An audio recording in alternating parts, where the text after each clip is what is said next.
Here's a poem by Mary Oliver, The Journey. One day you finally knew what you had to do and began, though the voices around you kept shouting their bad advice, though the whole house began to tremble and you felt the old tug at your ankles. Mend my life, each voice cried, but you didn't stop. You knew what you had to do, though the wind pried with its stiff fingers at the very foundations, though their melancholy was terrible. It was already late enough, and a wild night, and the road full of fallen branches and stones.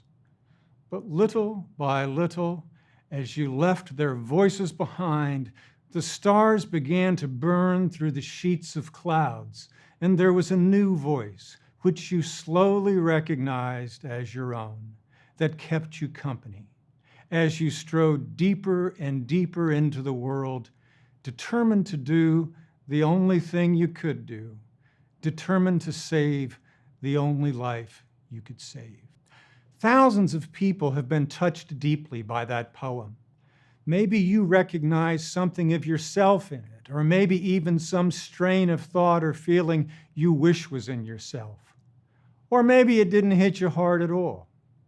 In any case, I suspect you perceived that it's about something more than taking a walk. But why or how do you know that? As you learn to read poetry well, it's important to trust your experience of reading absolutely.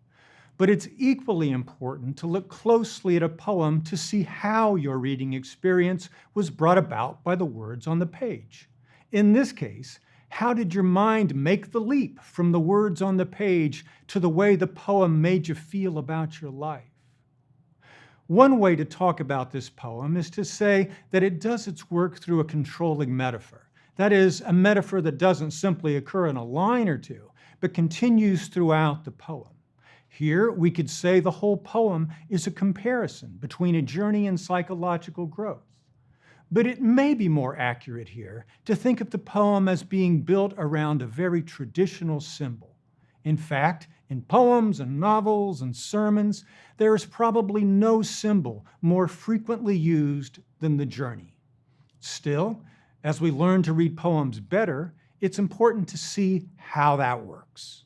As we explore the process, we'll look at a number of other elements of the poems too. The first line, "One day you finally knew," introduces a poetic device that's common in contemporary poetry, the rhetorical you.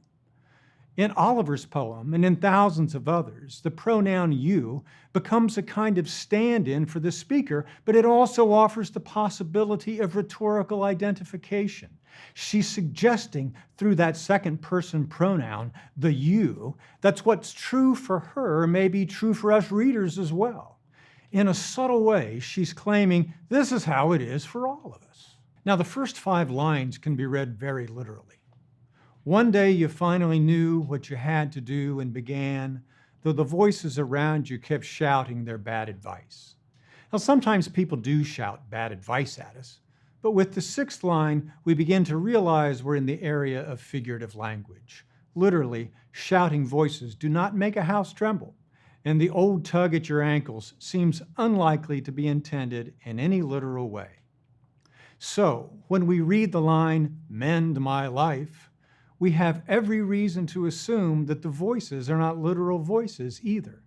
They may be the demands we feel that hold us back, the expectations we feel from others, or they may even be expectations we've internalized into our own minds. In either case, we're talking about reality, but a psychological reality. Line 12 lets us know that the speaker, the you in the poem, is doing her best to resist those voices, trying to do what she has to do to evade them.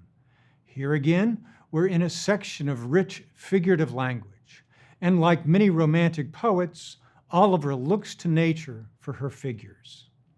The resistance she feels is represented as a wind, and the wind is personified as a force that has fingers that pry at the very foundations of the house.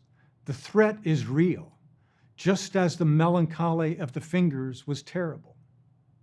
Continuing with the weather imagery, the difficulties of the travel are suggested by external conditions. A wild night with fallen branches and stones blocking the way. We're now about 60% of the way through the poem, and, as it happens, this is a typical place for a change of direction, what we call a turn, to happen in a poem. And sure enough, a turn happens right here. In the first 11 lines, a situation was described. In the second 11 lines, the difficulty of escaping that situation was made more vivid.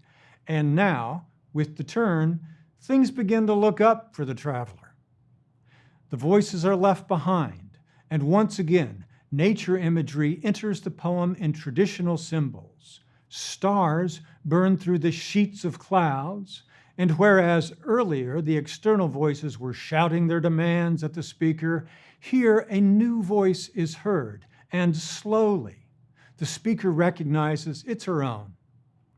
After the storm, it seems the sure promise of better weather. That new feeling of confidence is now shown, as opposed to listening to the voices around her. The speaker is keeping her own company, listening, if you will, to her own deeper self. And this gives her what she needs to go deeper and deeper into the world. Determined. Note that determined is used twice for emphasis. Determined to save the only life you could save. That is, herself. Unlike most great poets of her generation, who are only read by devotees of poetry, other poets, and occasional critics, Mary Oliver had gained a large popular following by the time she passed away in 2019. In fact, she was one of the best-selling poets of the early 21st century. If Americans knew of only one current poet, likely as not, it was Mary Oliver. And this poem is a great example of why. It strikes to the heart, and it does so in ways that are easy to feel and understand. She's doing a simple thing very, very well, but simple is not a synonym for easy. She's taken the most traditional symbol of life as a journey and given it new intensity, an intensity that's appealed to thousands and thousands of readers.